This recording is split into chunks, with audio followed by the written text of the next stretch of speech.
Bu videoda biz eng mashhur creepypasta haqida gaplashamiz. Sizlar esa videoni oxirigacha ko'ringlar. Qani unda videoni boshladik.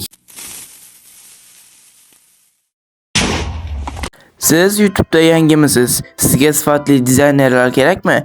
Qayerdan topishni bilmayapsizmi? Unda men sizlarga Mayro Design kanalini tavsiya beraman. Bu kanalda siz bir-biridan qiziq va ajoyib preview avatarkalarni tayyorlashingiz mumkin. Kanal silkasi video opsiyasida va kommentariyasida bo'ladi. Tezroq o'tib obuna bo'ling. Ikkita o'yinchi Minecraftda survival rejimida o'ynashayotgan edi.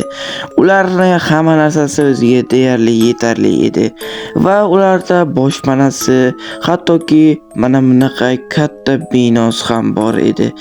Bizning qahramonimiz shaxtaga tushdi va shaxtadan ozgincha toshlarni qazib olmoqda. Bu paytda esa boshqa o'yinchi uyda edi va ko'chada yomg'ir yog'ayotgan edi, rosa quyayotgan edi. Boshqa o'yinchi esa ko'rib turganinglardek shaxtada toshlarni qaziyotgan edi va yarim tun edi.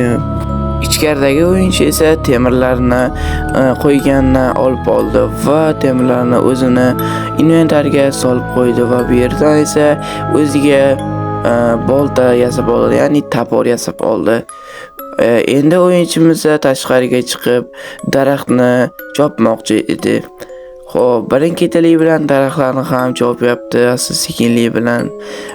Ko'rib turibsizlar, momaqaldiroq chaqib yomg'ir yog'moqda va yarim kechasi. Va birozdan so'ng esa xuddi o'sha o'yinchi o'zini agrodiga qarashga tushib ketdi va asta-sekinlik bilan o'zini agrodini ham yig'ishtirib olmoqda, pishgan narsalarni. Xo'p, yig'ishtirib olyapti o'yinchimiz. Yaxshi, mana bo'ldi. Ozgina narsalar qoldi. Mana bu yerdagi narsalarni ham olsa, visyo bo'ladi.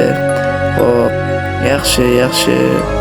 Xo'p, bularni esa inventariga joylab qo'ydi va qo'ylariga ozmuncha bug'doymi bu, shunaqa narsani berdi garchi. Xo'p, mana o'yinchilarni deyapman, qo'ylarning yungini ko'rishingiz mumkin. Qanaqadir qip-qizil rangda ekan. Qanaqadir g'alati, obunachilar baribir ham g'alati. Xo'p, o'yinchimiz konga tushib ketdi. Xo'p, bu yerda fakkilar ham bor ekan. O'yinchimiz menimcha ozgina tosh qazamoqda. Mana bizning qahramonimiz ham o'ziga kerakli ko'mirlarni qazib olyapti bu yerdan.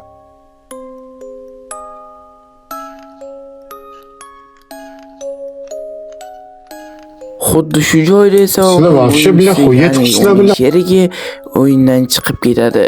Keyin bu o'yinchi yozadi, nimaga sen chiqdingmi deydi va izidan yana bir so'zni yozadi. Obunachilar u nimaga chiqqan ekan, lekin menga qora. Xo'p, chiqsang chiqaver deganday bu o'yinchimiz ham o'zi o'ynab boshlayverdi. Ya'ni o'yinni o'zi o'ynamoqchi. Ko'rinishidan o'yinchi qo'rqayotgandek, yurishlari asta-sekinlik bilan g'ordan chiqyapti va qanaqadir qorong'u joylarga qarayapti. O'yinchimiz g'ordan chiqdi va asta-sekinlik bilan emas, tezroq yuqoriga ko'tarilib va uyga keldi.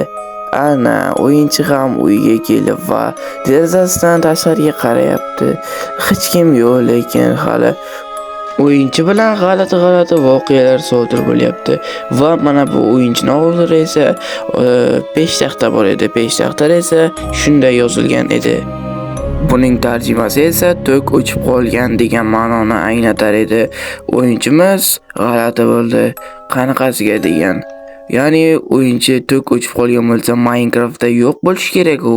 Ya'ni kompyuter o'chadi-yu degan ma'noda hayratlanib qoldi va eshikni ochdi va tashqariga qaradi. Hech kim yo'q. Bu yozuvni kim qo'yib ketgan deya hayron qoldi va o'yinchi g'alati bo'ldi va ozgina ham qo'rqyapti. Endi o'yinchi nima qilishni bilmadi va o'yinchimiz shu joyda Mahmudjon orqasida maxluqni ko'rib qoldi va o'yinchi juda ham qo'rqib ketdi. Nima qilishini hayron qoldi va o'yinchimiz tezroq tashqariga chiqib qochishni boshladi.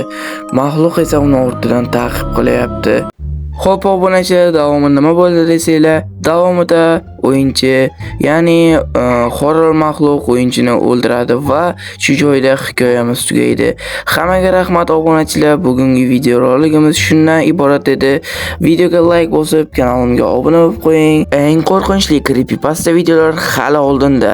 Hammaga rahmat.